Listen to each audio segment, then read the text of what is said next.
Très bien. Attention aux accidents. Et je pense que dans ce type d'événement, de formation internationale, d'avoir ces temps théâtralisés, danser, ça crée des moments de relation très privilégiés. Ça vient créer du lien, un lien très fort, je trouve, pour les participants. Et de fait, en plus, sur une thématique sur l'art, ça me paraissait indispensable quand même qu'il y ait cette ouverture-là aussi aux arts vivants.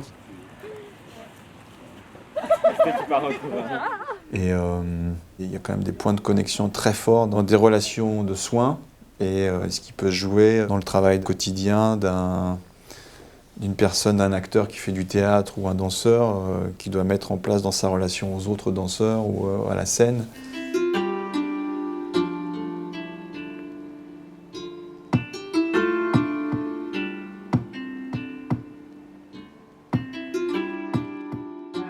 Donc commencez par marcher dans l'espace en faisant attention du coup aux uns et aux autres. Vous pouvez vous regarder, vous pouvez vous sourire, il n'y a pas de souci, mais essayez juste de ne pas vous rentrer dedans. Donc prenez un rythme qui ne vous met pas en danger, ni les uns ni les autres, et vous marchez juste tranquillement dans l'espace pour l'instant. Et ensuite je vais vous donner des conseils. Comment vous déroulez les genoux ? Je travaille en particulier sur la construction du corps des infirmiers et des infirmières en formation. C'est une recherche-action que je fais du coup sur un terrain qui est l'IFSI, donc l'Institut de formation en soins infirmiers du CHU de Grenoble. Et je suis une vingtaine d'étudiants sur leurs 3 ans de formation. Et je leur propose un atelier du coup qu'on co-construit ensemble. Donc eux, ils vont apporter un certain nombre d'éléments qui vont être des situations, des problématiques, des choses qu'ils ont envie de travailler. Et moi, je vais leur apporter des pratiques, des méthodes et des concepts qui vont provenir des arts de la scène. Et quand je claquerai des mains, ce sera votre nez qui sera l'impulsion de votre marche. Ok, comment vous organisez votre corps ? Comment le corps de l'infirmier ou de l'infirmière se construit au cours de sa formation dans une dimension sensible et non pas que technique. Et donc du coup cet atelier qui consistait en explorer la façon dont on rentre en contact avec un patient ou une patiente, donc cette salutation, on a essayé de la travailler dans différentes dimensions, donc en servant du jeu de rôle et d'improvisation théâtrale, et on a essayé de travailler avec les étudiants sur quand est-ce que commence le contact, comment le regard il est inclus. Est-ce que c'est au moment où on est en train de marcher? Est-ce que c'est au moment où on est en train de serrer la main à cette personne? Et dans la relation de soins, quand on parle de contact, est-ce qu'on va du coup simplement parler de contact physique ou l'élargir à d'autres choses? La remarque qu'on s'est faite avec la fille de mon groupe, c'était que quand elle nous demandait de venir avec le nez en avant, du coup on se retrouvait très proche du patient et du coup en fait c'était un peu bizarre, fallait pas être aussi proche, et quand elle nous demandait du coup de venir justement avec la tête en arrière, on sentait qu'il y avait une distance, et donc en fait de prendre conscience de ça, c'est de se rendre compte de ce que le patient ressent. Comment les différents états de corps, comment les appuis, comment les choses que vous avez variées là vont faire varier la relation. Et vous, quand vous êtes médecin, quand vous êtes interne, externe, vous avez une dramaturgie interne. À quoi vous êtes en train de penser quand vous allez voir votre patient? À quoi vous êtes en train de penser que vous êtes en train de sculpter? Est-ce que vous êtes déjà en train de penser à la petite action suivante? Est-ce que vous êtes full concentré sur cette chose-là? Du coup, c'est plus prendre conscience de votre état général dans vos actions de soins. Ça me fait penser à la salle d'attente des urgences à 3h du matin où il y a encore 40 personnes qui attendent, et toi tu as 20 autres patients qui sont déjà dans les box et tu traverses en regardant le moins possible les gens et tu sais que c'est horrible et tu te dis que tu n'aimerais pas être là, mais que si tu regardes le monsieur là, il va te dire dans combien de temps je passe parce que j'ai très mal à ma jambe. Qu'est-ce que le corps vient poser aussi comme contact quand on ne parle pas, et du coup tu te poses la question de qu'est-ce qu'on dit. Même s'ils vont pas bien, ils sont quand même contents que tu leur demandes parce que ça veut dire que tu t'intéresses à eux. J'ai pas forcément envie que les gens entendent dans une salle d'attente l'endroit de la souffrance. Voilà, c'est peut-être ça, mais je suis pas médecin moi. Est-ce qu'il y a certains passages où vous êtes dit là vraiment la relation elle va chier dès le début quoi, ou alors ça part plutôt bien, ou alors je sais pas, mais en tout cas quelque chose qui est directement en lien avec votre état de corps et la façon dont vous rentrez en contact. Le regard. Moi, je trouve que c'est la première chose. Parfois, en fait, on ne va pas chercher nos patients. On reste dans notre cabinet. C'est la secrétaire qui appelle le patient. Et des fois, en fait, les médecins, moi, j'ai souvent vu qu'ils restent assis. Ils ne se lèvent même pas pour accueillir le patient. Et en fait, on se dit juste le fait d'aller chercher son patient soi-même en tant que médecin, tout de suite, ça élabore un contact physique et non physique. Et ça met de la bienveillance. On voit qu'en fait, à partir d'une situation d'improvisation de rôle à deux, il y a tout un univers d'organisation de la société qui découle, quoi. Et en plus qui viennent toucher à partir d'une proposition qui est d'ordre, qui est un outil artistique, comment on vient toucher des choses profondes sur la relation humaine, mais aussi sur des conditions socio-économiques. Quelque chose que j'ai appris, c'est que c'est important de prendre le temps d'être bien conscient de soi-même. Alors, conscient, pas juste dans les gestes et dans, comme on dit, le body language. Le langage du corps. Le langage du corps, merci. Mais aussi, il faut être conscient de soi-même dans la tête. And so, from what I learned from that is that, to me, the first contact is really when you share the same space. Et pour moi, ce qui était le plus important, c'est comment tu partages le même espace. On est sur qu'est-ce qui se passe d'autre que la technique, au-delà de la technique. Et du coup, quel autre type de pratique, de langage, de biais, de regard on va développer, on va penser, on va utiliser pour penser potentiellement différemment quelque chose que les étudiants en fait ont déjà incorporé, connaissent déjà, mais on va juste essayer de développer comme une nouvelle strate. I guess when I think of being in the hospital. Donc la réflexion c'est de dire à l'hôpital c'est toujours très rapide, il se passe plein de choses, tu es toujours en train de penser à ce qui va se passer après, et là c'est d'avoir la conscience de faire une pause et de revenir au présent, dans sa présence.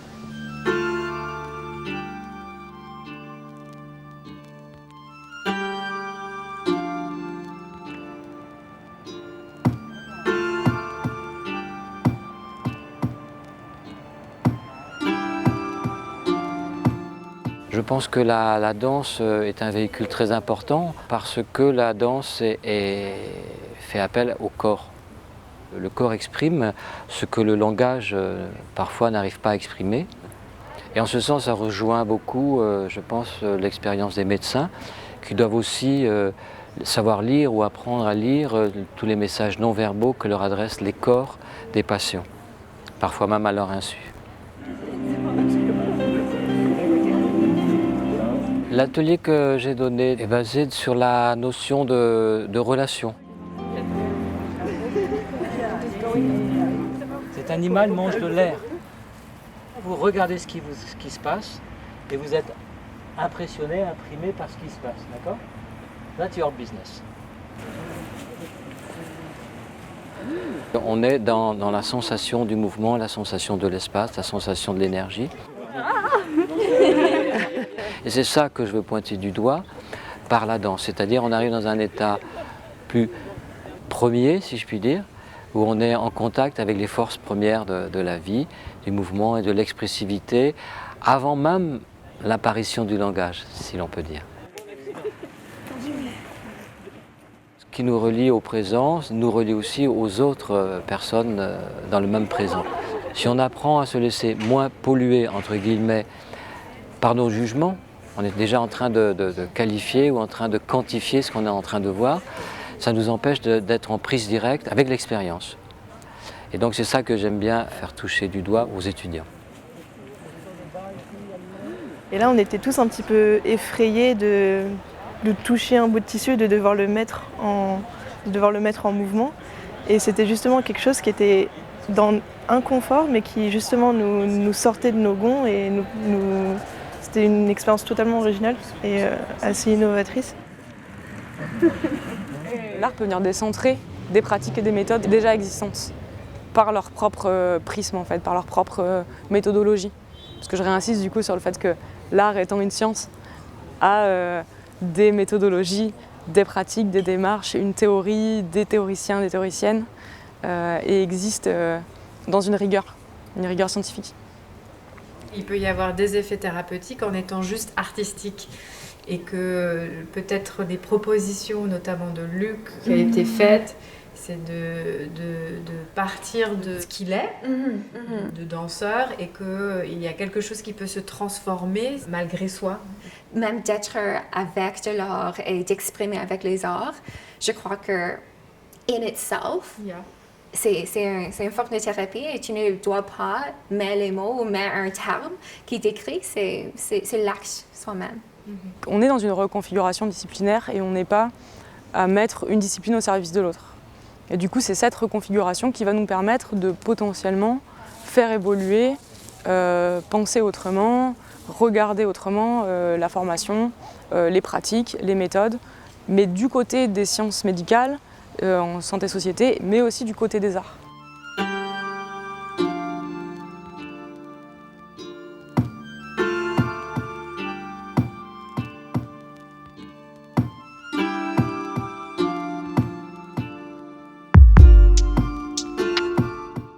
Il s'agit d'un projet de recherche-création transdisciplinaire entre la danse contemporaine, le cinéma documentaire et la recherche en sciences sociales et humaines. Et nos gestes de soins interrogent les gestes de soins quotidiens et les récits des personnes qui vivent avec des maladies chroniques. Et nous menons différents types d'expérimentations pour mettre en place un dispositif qui permet la création d'un nouveau type d'archives pour penser le soin et que nous menons en collaboration avec le danseur Simon Leborgne, qui est danseur à l'Opéra de Paris, avec des chercheurs, des patients et des médecins. C'est vrai que nous, au début, on est parti sur ce questionnement-là du soin qu'on se prodigue à soi-même et ces gestes-là du quotidien. On avait ce premier objet de film documentaire dans l'intimité et après on rajoute des liens. Et on commence par un premier lien avec le danseur qui regarde une vidéo sans rencontrer la personne. Après, il y a les liens qui s'ajoutent parce qu'il y a cette rencontre qu'on a mis en place entre la patiente et le danseur. Et après, il y a tout ce collectif, ce groupe qui entre en jeu. Et c'est ça un peu notre idée de partir de cette individualisation du soin chez soi et après créer des liens et des relations autour de ces gestes et ces vécus. Alors, ça va commencer la peau va commencer à se durcir un peu, à prendre une couleur différente. Est-ce que le fait qu'on a montré cette danse a modifié votre regard sur le soin et à l'inverse? Je ne sais pas si vous avez des réflexions par rapport à ça, ça nous intéresse beaucoup. Ce qui me met au travail, là, c'est de voir comment est projetée la souffrance et la douleur de cette femme dans sa pathologie dans un corps sain, c'est-à-dire un danseur beau, qui bouge et qui en fait une règle du jeu. Et ce que j'ai trouvé intéressant aussi, c'est qu'ils disent il faut que je retrouve de la liberté, il faut que je retrouve de la liberté, ce qu'elle ne peut pas. Donc lui, il peut quitter quelque chose qu'elle ne peut pas quitter, et qui n'est pas un jeu pour elle, et qui est un jeu pour lui. Voilà, c'est ça qui me met en réflexion. Entre règles du jeu et ces contraintes, liberté, etc., c'est vrai que c'est aussi au cœur du projet. Et dès le début, par exemple, Simon, lui, nous a dit « je ne veux pas faire du mimétisme.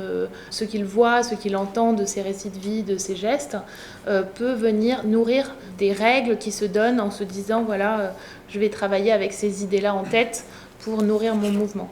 Je pense qu'on ne peut pas tout dire avec un corps sain pour exprimer tout ce qu'un corps malade peut vivre. C'est pour moi les petites limites peut-être qu'on peut voir et j'entends ce questionnement. Faut dire, après, la performance de Simon, pour moi, c'est une façon de sublimer aussi, d'embellir. Je veux dire, même un corps malade, il est beau, il reste beau. Et ce qu'il en fait, pour moi, c'est une ode à la vie et c'est quelque chose de merveilleux.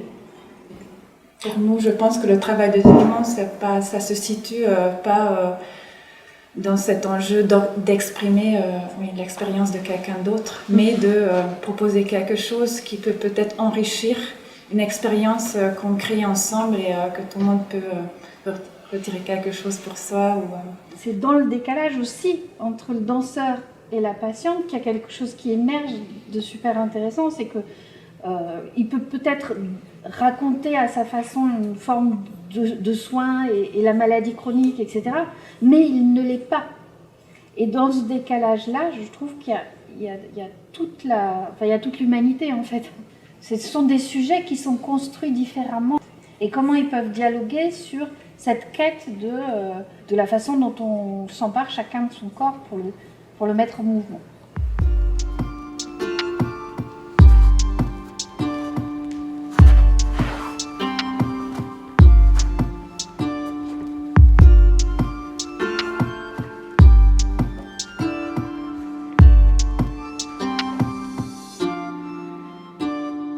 Envie de vous quitter en vous disant réfléchissez, doutez, ayez aussi des convictions, mais toujours de sentir, un peu comme on a été invité aussi dans le corps, à sentir si c'est juste, c'est pas juste, si c'est le moment, est-ce que ça va être un mot, une phrase. J'ai envie de mettre du soin sur cet intime-là qui peut émerger.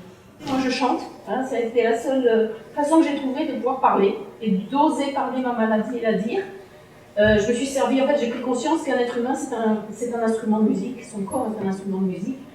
Et j'ai réussi, grâce au chant, à faire vibrer un corps dans lequel j'étais restée enfermée depuis 40 ans à cause de ma maladie. J'avais le sentiment d'avoir un corps mort, d'être une vivante dans un corps mort. Je sais que les médecins, ça les choque quand je leur dis ça. Et à travers la musique, et surtout le chant, donc en utilisant mon propre instrument de musique, j'ai réussi à dépasser. Donc, gardez une âme d'artiste et développer ce que vous avez en vous, parce que je pense que ça fait partie aujourd'hui du soin. Il me semble qu'il faut ça, et pas que des médicaments et des... Voilà. J'ai envie de partager my experience with this week. I felt vulnerable first sometime in my organization. I felt also you sometimes very vulnerable in situations maybe you are not used to be, like the dance workshop, or it maybe was very something very intimidating, right? I felt very vulnerability in the question of the topic, the debate we had with the camera. Where is the limit of intimacy, and how much, at which point we become vulnerable, and at which point we accept to show that. And for me, the top of this, when we had the show with Sun A on this theater, we didn't say so much, but it's an historical place of production of knowledge about anatomy with dead people, right? And for me to be there, who loves the dance, for you to see the show, it's the first time I see a dancer from the top like this.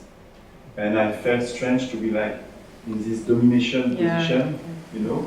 Like I dominate the view, like, and at the same time I felt released to see this dancer like to play, to move and to be alive. The death is always one of the main the things we are confronted as a doctor or an artist.